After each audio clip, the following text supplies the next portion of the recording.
Hi, I'm Susan, this is Hayley, and welcome to Cancer Research Demystified.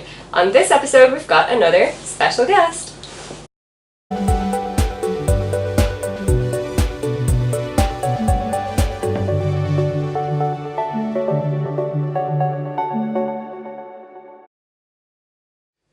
So this is Lena, and we're in the lab today, as you can see, because she is super busy constantly, so we're having to grab her in the middle of an experiment and hide in a side room. So, don't tell the boss. So, Lena, can you tell them a bit about yourself? I am Lina Carmona. I am a clinician, so I studied to become a medical doctor, and then I saw the light and I thought I want to do some research. So at the moment I am doing a PhD with these guys. She's only saying that because we're there. Yeah. But research is the light. So. Yeah. So have you switched from being a doctor to now being a scientist, or are you still a bit of both? I mean, I know the answer, but for these guys. So I am still a clinician. At the moment I'm not doing clinical work, but if I wanted to, I can do clinical work, so I am still medically qualified. Does come in useful now and again in the lab. I'm Yeah. like, Lena, I got a rash. Yeah. She's like, I'm a urologist.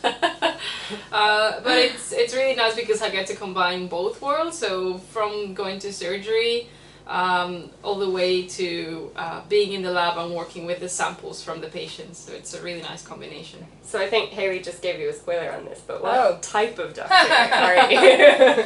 So I'm training to be a urologist, which is a surgeon who looks after the bladder, the kidneys, and specifically in this lab, the prostate. We do a lot of prostate work here, so you guys are probably tired of hearing about prostates. So it's very useful to have Lena in the lab actually, because having been able to ask those questions about your research, like, does it really matter? Will this actually affect things in the clinic? Would you guys actually want this change? Are you interested in our work? She grounds us all the time and helps us keep on track to make sure we're doing the right thing, so it's great to have her around. Yeah, it's like the big picture. You can't get away from the big picture when there's doctors and patients around. It's really, really, really good for a scientist, and hopefully good for her to be around scientists too. Does it go both ways? It is, because... There's only one right answer here. We're locked in a room. Got to escape.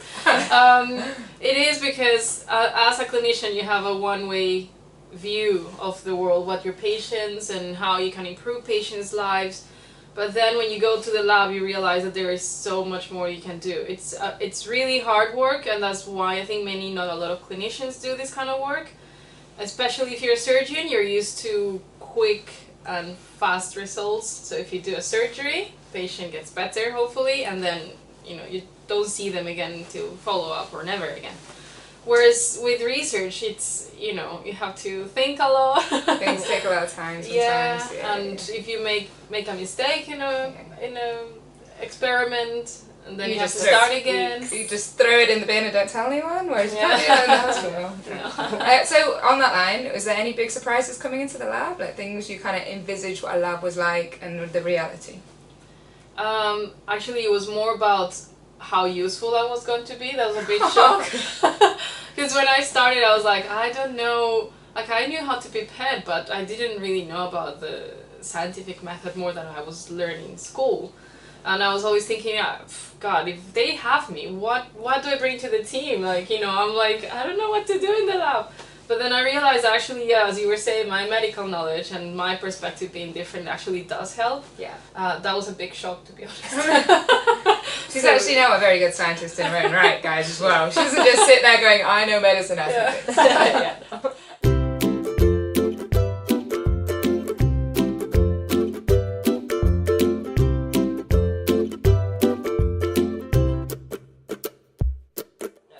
What's your project about, and what kind of science have you been doing?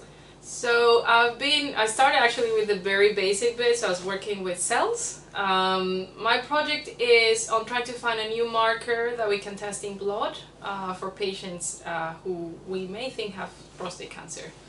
It's very interesting. If it does work, it could change men's lives, and that's, the impact is way bigger than doing surgery. Yeah, because we already have tests like these, but they all have a lot of flaws. That Lena is now the expert of all of the pros and cons of all of the existing tests, and she's trying to make one that's so much better, and I think it's really exciting work. and starting from the very beginning, you know, seeing it all the way through. It's really exciting. Yeah, it's really cool. So what comes next for a clinician who comes and does a PhD? Do they have the option to kind of stay and be an academic scientist, be a professor, go back to the hospital, somewhere in between? Like, what are the kind of future careers? So, in general, you can just go back to do clinical work, but if you take the work to do a PhD, ideally you should stay in research and bridge that gap between, you know, the clinic and the science. So the idea is you collaborate and then you come up with your own clinical trials. So for example, in my case, I would like to then run a trial to check my test in patients. But yeah, the idea, I would like to become a professor one day. A lot of labs on that breach are mixes between clinical doctors and, you know, academic professors. So, you know, that does happen. It's a good place to work. It's very exciting. Yeah, so when, you know, in a few years' time you hear of the next Nobel Prize for the new prostate test, or the new world-leading surgeon professor, man of all tricks, woman of all tricks, that will be Dr. Lina Carmona.